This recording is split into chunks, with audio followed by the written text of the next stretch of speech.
During times of uncertainty, it's comforting to know we have a healthcare system in our community that's been committed to supporting us for well over a century.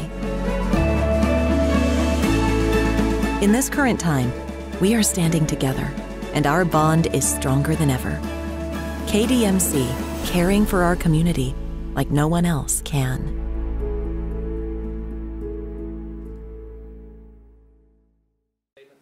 Yep, we've talked about it before. I mean, it's only one way to enjoy senior night, and it's win. And I've seen it all. Gotten beat on some emotional senior nights, won some great senior nights. Had some guys get off to a start. I got one guy, I remember our MVP of our league at middle, had a night just like Devontae. Just came in, fouled, left, just one of those nights. And so that's probably one of the only things that's not gone great for Devontae is his senior night. He did win the game, but it was great to see some people here, to see he and Romello play their last game in the Pavilion. And proud of our team. Thought we fought it. Thought our zone defense, and we guarded for that period of time about as good as we've guarded all year long. Let our guard down with press offense. Weren't very good against the press, as you saw. And but give Vanderbilt credit. Jerry's team just keeps playing. But great way to end the year. I mean, he's winning 7 out of 9, 9 out of 13, and got some momentum going in the tournament. Ben starts off. You brought it up, Kermit. You didn't have KJ, you didn't have Devontae, but then you hold Vanderbilt to 5 points, I think, through 9.5 minutes in the second half. Defensively, collectively, was that one of the best efforts y'all had all year? Yeah, it probably was, Ben. I mean, it really was. Robert Allen is so active at the top of the zone. I thought Sammy and Romello were terrific in the middle. And our wings and Luis, we made an adjustment at halftime. One thing they've done kind of hurt us, and that one adjustment, our guys put it right in the game, and it really helped. And then we turned good defense into offense, which we needed to tonight because we struggled kind of shot making, for a little period of time over the last 6-7 minutes. Go to Courtney.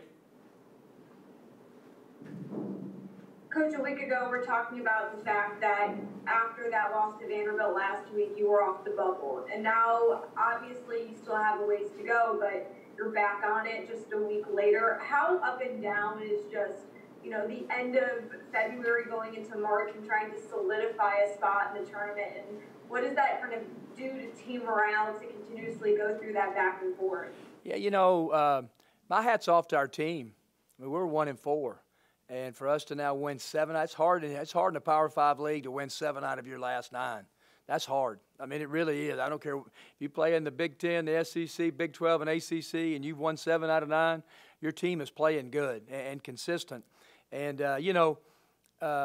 we've got a tournament resume, and it's got holes in it just like those 10 or 15 just like us. I know one thing is that, we're like 8-8 in quad 1, quad 2 games. We do have 3 quad 1 wins. At some point it was 4. So we're right there. We got work to do. We know that. And we've got to go to the tournament and play well. And but you know what? It's a great feeling to be playing and being in the spot that you're really playing for something right now. And so like tonight was a game we had to have. And it was good to get it. And I know our guys were excited about it. Neil, go ahead. Kermit, you only got 23 minutes total out of Devontae and KJ. With that in mind, was that kind of as gritty a team effort as you guys have had all year? It was, Neil, and I said that to our team. I mean, you think about that. I mean, Devontae really never got going at all. KJ was no factor because of the injury. But our team has kind of fought that all just during this period of time, Neil. And KJ was out, earlier, and I just seen we found different guys, but we did. We guarded at a high level. And to have that team at one point 25, I mean, we were in transition and playing as good as we played, but it just shows you. I mean, you just can't let your guard down, especially teams, Jerry's going to coach. They're going to keep playing and keep trying to win the game till it's over.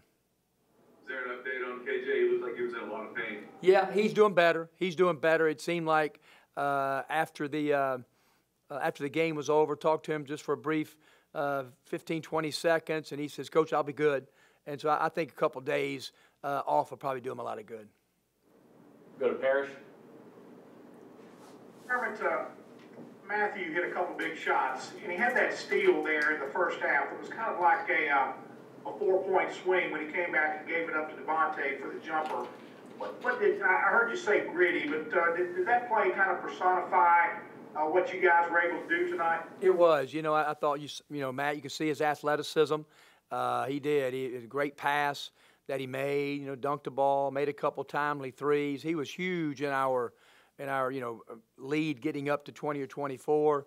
I didn't think he made a couple smart plays and press offense late, about time and score. That's just what some young guys will do. But I was really proud of Matthew. He had four rebounds, 8 points, 23 minutes, and so he's just going to keep getting better and better. And I know he's going to have a good tournament, and I can't wait to see what he's going to do and improve next year. Go to Adam. Coach, just going off of how Jarkel played tonight, can you talk about that? Yeah, Jarkel was great. Mid-range game was on. He bounced up and played with confidence in his mid-range game. I thought he guarded at a real high level. Just trying to see. He had 4 rebounds, which is great for a guard, 3 assists, 2 turnovers. So the last 2 games, he's had 6 assists and 2 turnovers, which is good for Jarkel. He had 1 against the press late. So, he made some shots. But really, I tell you what, he's such an improved defender from kind of start to right now. Back to Ben. Kermit, you brought it up just a minute ago, but after the Vanderbilt loss, after the state loss, you mentioned how disappointed you were as far as their desperation, their juice, their urgency. Tonight, the way they played and that urgency or juice, whatever you want to call it, was that more of what you were looking for in those kind of games? Yeah, no doubt, Ben. I mean, we just have to guard and rebound, Ben. I mean, and when we do shot and make a little, like we did tonight during that period of time, our team can explode and be really good and can play nationally with a lot of people. And but we just got to hang our hat in this tournament. Defend, rebound, no matter what seed we end up, whether it's 6 or 5, and who we play.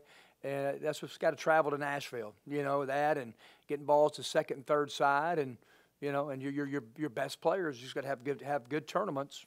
That's what we got to have. Go to Nick. Herman, this team's obviously used to kind of starting and stopping with all the COVID stuff that happened this year. Do you think that's valuable come tournament time?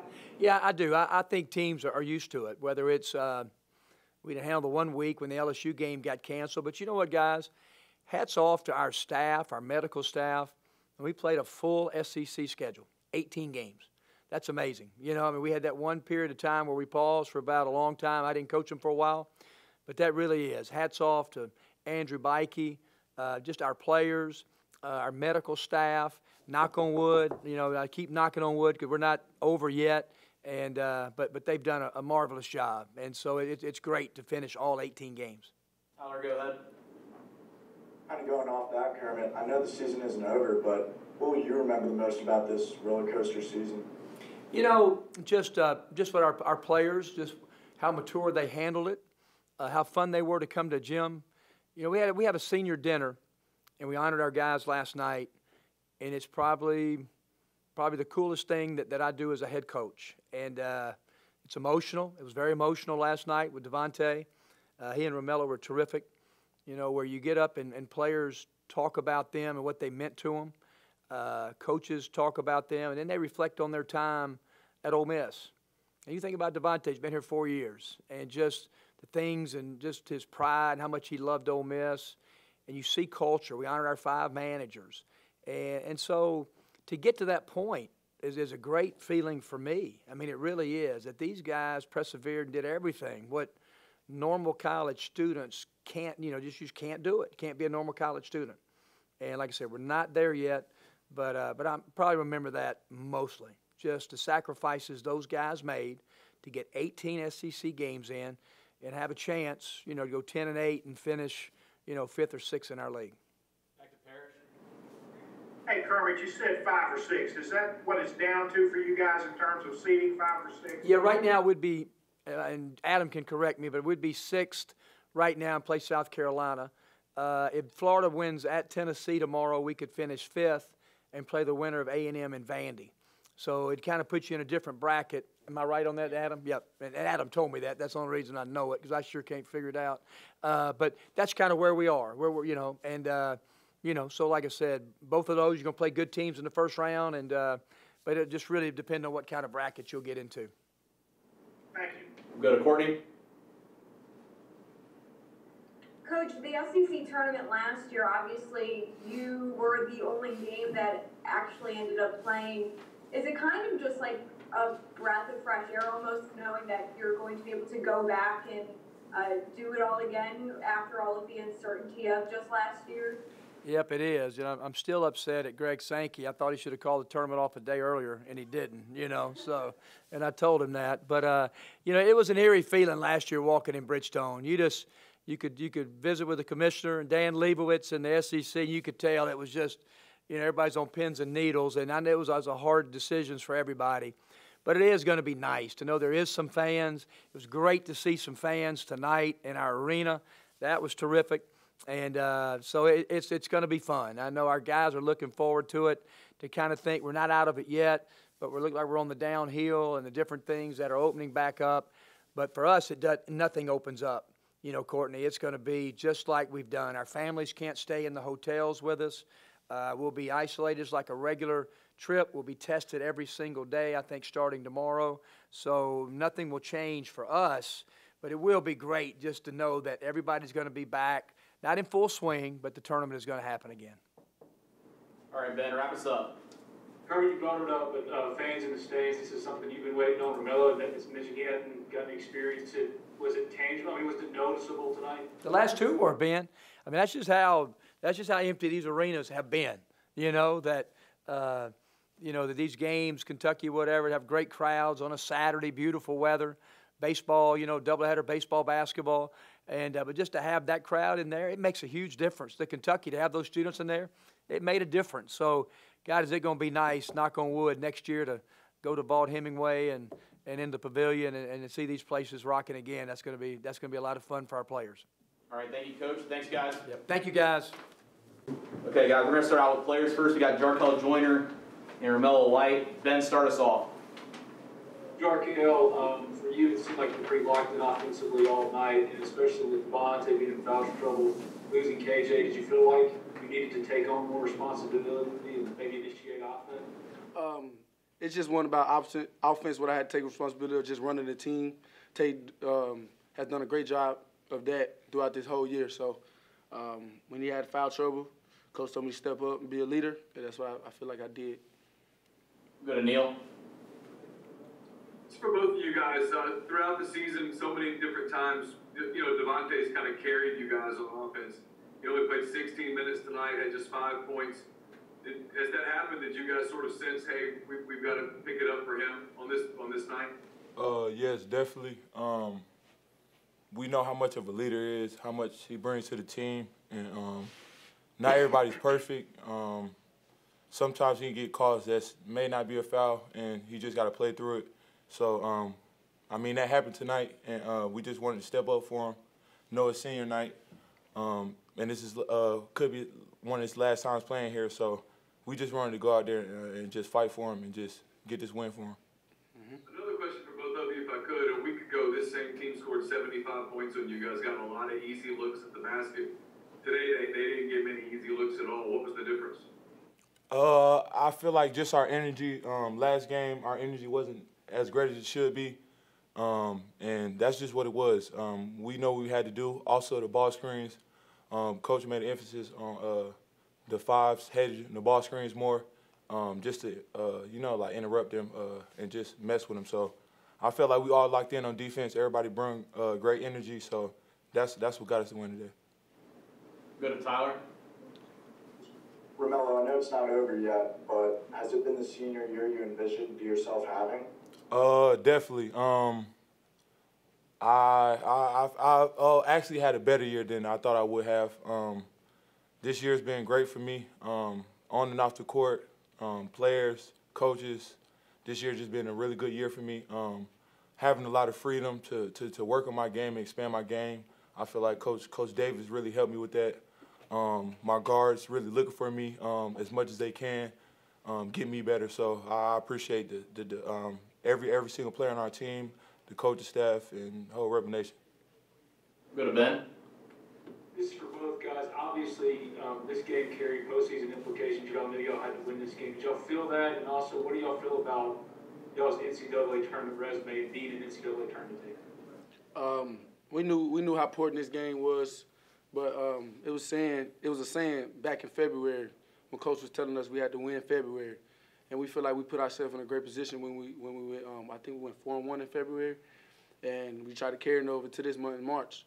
So we knew how important this game was. So we came out with a lot of energy and a lot of determination, and we got the job done. Nick, go ahead. Jarkel, just transferring back home and getting to play here, how much does it mean to you to be able to, try and push a team into the NCAA tournament? Oh man, it's indescribable. Playing in front of friends and family, the coaching staff is great. I'm so blessed that they brought me back, and playing with a transfer like Mello, man, it's been fun, man. I didn't envision this we always had hope and dreams of being in the NCAA tournament, but first year, it's big time. Did anything go the way you envisioned this year, or was just all the uncertainty with COVID just completely random and hard to deal with? Man, it would, like Romello said, it went better than I envisioned it. We knew COVID was gonna mess up some things, but we didn't let it get us down. We always persevered, pushed through all the adversity. Go to Parrish. Jarkel, kind of staying on that hometown theme, when you're out in town, out in Oxford, seeing people that you know and that sort of thing, what do they say to you? What do you hear from your hometown people? I just hear how proud they are of me, and how much they've been watching me grow since high school. It was since middle school, even to go way back, OPC League, Oxford Park Commission. Just tell me how much they proud of me and tell me to keep going, keep my blinders on. My dad always tell me that, always keep my blinders on, and just stay in the right position, right places at all time. Being a hometown guy, you gotta stay out of certain situations. But it's been fun. Back to Ben. Romello, obviously you were brought in to be the last piece of the NCAA tournament team. Do you feel like that y'all have gotten to that place to where y'all are an NCAA tournament team? I definitely think we are. I feel like we definitely proved it. With our losses, I feel like it's more on us. I feel like certain things that we know we got to do to win, it just sometimes we didn't do it. So I feel like we definitely have a good resume behind us. Defensively, we're a great team. I just feel like we're all together. We're all locked in, and I feel like we've been winning some really big games down the stretch. So I definitely feel like we're an NCAA tournament team, and I'm just ready to get there. Back to Neil. Yeah, for both of you guys, did you tell a difference tonight with having more fans in the stands? Was there more energy from the crowd? Oh, definitely. You could tell it right from the beginning. It's a huge difference playing with fans. They just give you a different edge, just a different fire inside you. So we definitely felt that tonight, and we really heard it when we was going on that run, and we got the dunks back to back. So I mean, it was amazing. I wish I would have got to see it the whole year, but I mean, I'm grateful. Yep. Back to Tyler. Jarkel, sorry. Can you talk to us a little bit about what that being named to the SEC Men's Basketball Community Service Team means to you? Man, it means a lot, man. When Adam said I had a chance to be a part of that, man, that's all I want to do is give back to my community. I know how much my community helped me grow, and I love my city, I love my state, and I just love being from Oxford, man. Oxford's just a great place to live.